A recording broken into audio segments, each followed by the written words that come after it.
Hi friends, ಇವತ್ತು ನಾನು ಲಾಲ್ಬಾಗ್ ಇದೆಯಲ್ಲ, ಲಾಲ್ಬಾಗ್ ಇದ್ರ ಮೇಲೆ ಇದ್ದಿದ್ದೀನಿ.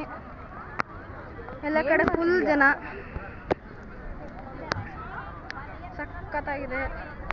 ಆಲ್ರೆಡಿ 1000 ರೂಪಾಯಿ ಗೋವಿಂದ ಅಷ್ಟು ಖರ್ಚಾಗಿದೆ ಹೊರಗಡೆ ಬರೋದ್ರಲ್ಲಿ. ಇವತ್ತು ಇಡೀ ಬಜೆಟ್ ಆಗಿರೋದೇ ಎಷ್ಟು. ನಾವು ಎಲ್ಲಿಗೋಗ್ಬೇಕು ಅಂತ ಪ್ಲ್ಯಾನ್ ಮಾಡಿದ್ವಿ, ಇಲ್ಲಿ ಬಂದು ನಿಂತ್ಕೊಂಡಿದ್ದೀವಿ. ಇದ್ರ ಬಗ್ಗೆ ಒಂದು ವಿಡಿಯೋ ಪೋಸ್ಟ್ ಹಾಕೋದ, ನಿಮ್ಗೆ ಎಷ್ಟೊಂದು ದಿವಸದಿಂದ ಪೋಸ್ಟ್ ಹಾಕಿರಲಿಲ್ಲ, ಅದಕ್ಕೆ ಇದೊಂದು ಸತಿ ಪೋಸ್ಟ್ ಹಾಕೋದ ಅಂತ ಈ ವಿಡಿಯೋ ಮಾಡಿದ್ದೀನಿ. ಸಾರಿ, ಅದು ನನಗೆ ಇಷ್ಟು ದಿವಸ ಎಕ್ಸಾಮ್ ಇತ್ತು, ಎಕ್ಸಾಮ್ ಇದು ಕಾರಣಕ್ಕೋಸ್ಕರ ಪೋಸ್ಟ್ ಹಾಕಿಲ್ಲ.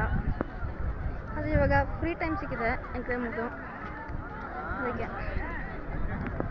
Okay guys, thank you.